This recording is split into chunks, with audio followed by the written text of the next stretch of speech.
Les élections au Cameroun sont régies par la loi numéro 2012/001 du 19 avril 2012 portant code électoral, modifiée et complétée par la loi numéro 2012/017 du 21 décembre 2012 et la loi numéro 2019/005 du 25 avril 2019. Lors du scrutin présidentiel du 12 octobre 2025, de nombreuses irrégularités et violations de la loi électorale ont été observées et documentées par les électeurs dans les bureaux de vote à travers le pays. Cette série de 8 épisodes est une compilation d'une partie des vidéos rendues publiques par les électeurs qui en ont été les témoins. Nous avons ainsi pu recenser la violation d'une douzaine d'articles de la loi électorale. Je suis content que vous vous réjouissiez à la fois du travail fait par votre père et la victoire de votre candidat.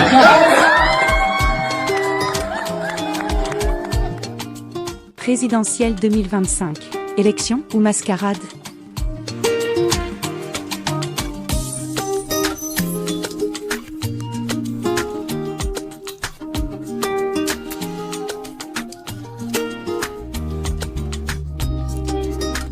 Violation des articles 10, 288 et 289 de la loi électorale. Article 289. Est puni des peines prévues par l'article 123-1 du Code pénal, celui qui par don, libéralité, faveur, promesse d'octroi d'emploi public ou privé ou d'autres avantages particuliers faits en vue d'influencer le vote d'un ou de plusieurs électeurs, obtient leur suffrage soit directement, soit par l'entremise d'un tiers. La corruption et les trafics d'influence ont été au cœur du processus électoral et ce bien avant le jour de l'élection. Avant l'élection, on a vu à l'œuvre des personnalités telles que des députés intervenir dans le processus en violation flagrante de la loi. Son mandat est signé par qui? Le mandat, il faut regarder qui a signé. Si c'est l'un des nôtres, si c'est un Kendo qui a signé, vous le laissez passer. Si c'est un Kendo qui a signé.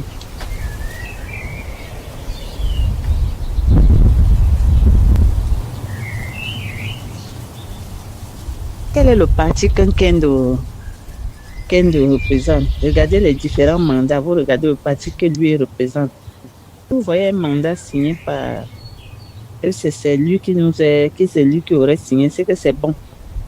C'est un mandat que c'est lui qui aurait signé parce que nous avons essayé de négocier avec lui. Des patrons d'entreprise ont également été à la manœuvre pour assurer la victoire du candidat sortant. Allô? Oui, je vous écoute, président. Oui, je demandais si, monsieur Amand, je demandais que si au niveau de l'ECAM là, vous avez, à votre niveau, est-ce que vous avez pris les dispositions pour leur dire ce qu'il faille faire pour gérer le bureau de vote? Pour gérer? Oui. Je vous ai dit que je les appelle un à un, pas tous, puisqu'on ne peut pas leur dire ça en formation. Oui. On ne peut pas leur dire ça en formation. Et on ne peut pas dire ça à tous, puisque c'est pas tous les bureaux qui sont concernés. Il y a combien de bureaux qui sont concernés pour l'instant? Non, les bureaux de vote avec effectif clôturé, les bureaux de vote stratégiques que Souverain m'a communiqué, salle de fête, foyer Niélé, Petit Cam, lycée technique, le lycée de Kikem. Voilà par exemple les bureaux de vote du lycée Balembo. Un instant. Okay. Salle de fête? Oui. Et Petit Cam, oui. Oui, allô? Oui. Oui, et déjà, ça de fait, je pense que les personnes qui sont là-bas, c'est des personnes qui ont été proposées par Souverain. Puisqu'on a travaillé dans ce sens ensemble. Oui. Les personnes que j'ai mis dans ces bureaux stratégiques sont des personnes que Souverain a proposées. Je leur ai donné cette possibilité. C'est des bureaux de vote à effectif pléthorique. C'est des bureaux de vote où on a plus de, au moins 300 électeurs. 400 électeurs. Et dans ces bureaux de vote, la majorité, je dis bien, c'est vos gens, les personnes proposées par Souverain qui sont là-bas. Au niveau de l'ECAM, il y a combien de bureaux de vote finalement? Au niveau de l'ECAM, oui. À Kekem, oui. Nous avons 48 bureaux de vote. Ok. 48. Pour 13 866 électeurs. Le PDG envisage d'organiser un transport d'employés de sa société pour aller voter avec des consignes précises en faveur du candidat Paul Biya. Sinon, on a dit ce qu'il y a à Douala, qu'est-ce qu'on en fait? Non, c'est difficile, il faut voter, ils ne sont pas inscrits. Ils ne sont pas inscrits. Et c'est pour eux, c'est pour cette raison que je vous ai cherché pendant les inscriptions pour qu'on fasse ce jeu. Moi, je n'ai pas pu vous rencontrer, vraiment, les gens ne m'ont pas facilité de vous rencontrer. Déporter les militants de droit, le charter, non, le charter. Oui.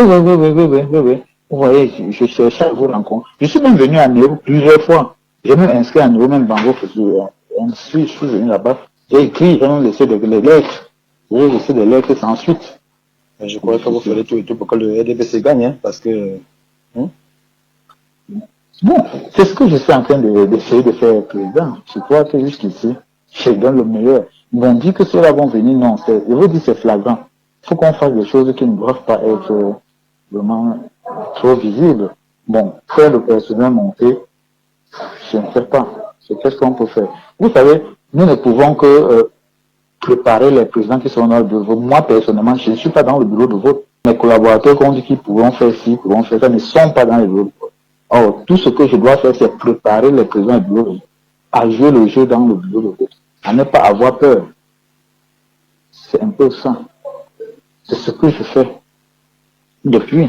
C'est ce que je fais. Ce qui nous est interdit, c'est ce que je fais. Vos collaborateurs de l'ECAM, il y a qui et qui? Mes collaborateurs, les permanents, ils sont deux. Oui. Oui, monsieur Kemani Désiré et Fouad Jules. Vos deux est-ce qu'ils sont pour nous, est-ce qu'ils vont jouer pour nous RDPC, du RDPC? Non, pour mes temporaires, il n'y a pas de problème. Pour vous jouer, il n'y a pas de... Pour eux, je ne pense pas que j'ai de soucis. Et pour vos collaborateurs? Et vos collaborateurs? Pardon, président. Et vos collaborateurs, c'est mieux? C'est bien? Oui, je dis que pour mes collaborateurs, oui, il n'y a pas de problème. Je les permanents. Donc, oui. C'est les temporaires qu'on doit être prudent, puisque les temporaires un peu viennent de partout. C'est des gens à qui on ne peut pas faire confiance. Les temporaires, ceux qui vont passer après les élections.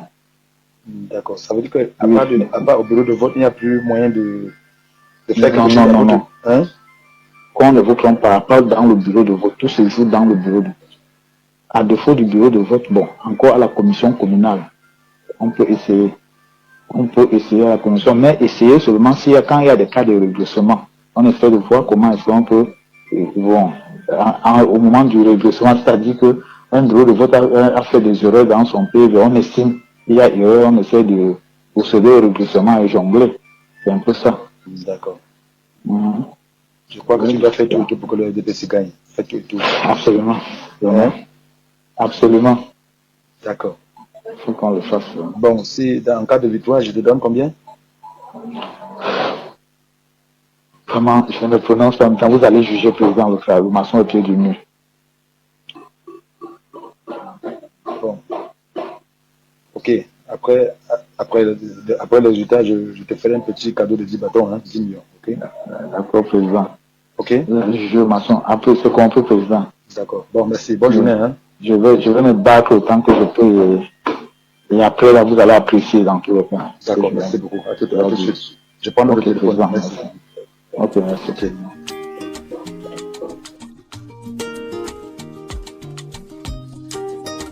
Le même scénario se reproduit le jour du vote où un responsable local de l'organe en charge des élections à Makari dans l'extrême nord reconnaît avoir reçu 30 millions de francs CFA pour fabriquer de faux procès-verbaux en faveur du candidat sortant.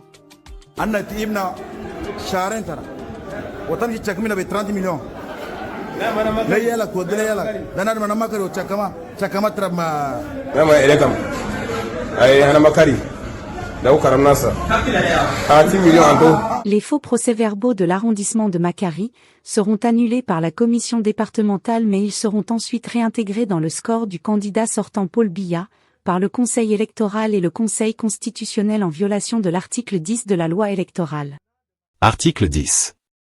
Le Conseil électoral veille au respect de la loi électorale par tous les intervenants, de manière à assurer la régularité, l'impartialité, l'objectivité, la transparence et la sincérité des scrutins.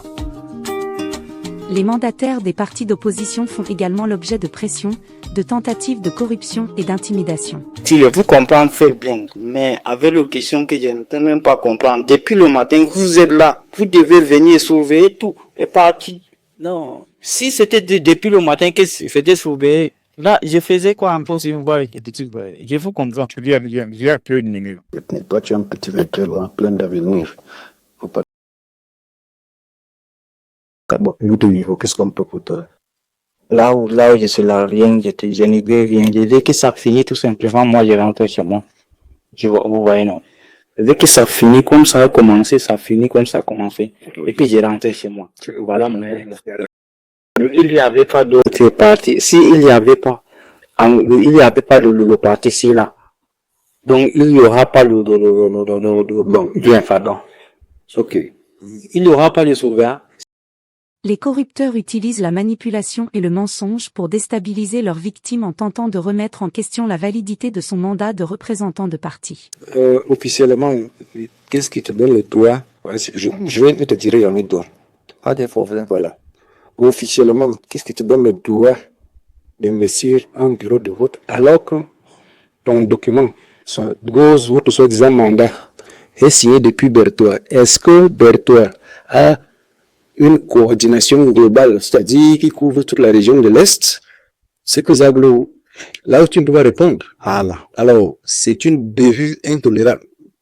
Nous ne comptons pas terroristes. Il n'y a plus d'abrutis. Ça allait avec d'accord, tout. Parce qu'on est quand même venu ici faire son mandat finonné. Il dit que c'est authentique. Les demain qui nous auront les François. Les gens, les comme sont venus identifier. On se protège, tout ça. Les manœuvres de déstabilisation vont se heurter à la force de caractère et la détermination absolument remarquable du jeune représentant FNSC. Là, c'est qu'il ne veut rien de nous. C'est ça, nos petits. Voilà. Moi, je serais venu tout simplement, moi, et rentrer chez moi comme je n'ai pas venu ici pour chercher l'argent. Sans vous mentir. On n'a pas d'argent. Voilà. Moi, j'ai fini tout simplement et rentré chez moi. Et si vous voulez même renvoyer moi maintenant, que ce n'est pas fini, tu n'as pas de mandat ici, tu n'as rien fait. Moi, je rentre, il n'y a pas de problème. Si je suis là pour représenter, alors laissez-moi faire ce que non. Fais ton travail, d'accord, mais il faut le faire dans la légalité. On est d'accord? On ne t'empêcherait pas de faire ton travail si c'est dans la légalité. Pourquoi c'est pas dans la légalité? Ben, tu ne couvres pas votre eau. De deux, votre document dont vous prétendez l'authenticité, ce n'est jamais un document authentique. Ce n'est pas authentique et vous n'avez pas le droit d'aborder un tel badge. Comme pour dire, vous êtes officiel dans un courrier de route. Votre présence est félicitée ici. J'accepte ceci. J'accepte tout ce que vous dites. Ce n'est pas assez de problèmes, Jean. Renvoyez-moi tout simplement. Dites-moi que non. Que vous êtes là, vous ne figurez même pas dans notre liste. Quitte l'enfer chez toi. Moi, je rentre, non. Je fais quoi ici? Un membre du parti au pouvoir, Roger Nkodo Dang, député de la circonscription de Nyong-Mfumu, dans la région du centre, avoue lors d'une réunion que ses collègues de l'Ouest ont déboursé 50 millions de francs CFA pour changer le résultat des urnes et fabriquer de faux procès-verbaux donnant la victoire au candidat Paul Biya.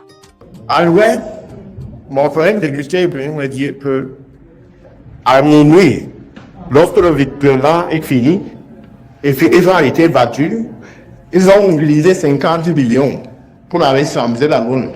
Mais le département, comme vous appuyez, j'avais une mission. Et les gens essaient avec 50 000. Lorsqu'ils prennent vraiment l'initiative, c'est pas le temps. Ça veut dire que ce sont ces frères qui l'ont oublié. Plus d'un mois après le scrutin, aucune action ni poursuite n'ont été intentées par l'organe en charge des élections ni par les autorités judiciaires du pays. Les auteurs de ces violations flagrantes de la loi restent impunis alors même qu'ils sont identifiés et que des éléments matériels les accablent. Le silence des autorités et des responsables de l'ELECAM, organe en charge de la gestion et de la supervision du processus électoral, interroge. Peut-on dans ces conditions parler d'une élection impartiale, objective, transparente et sincère ?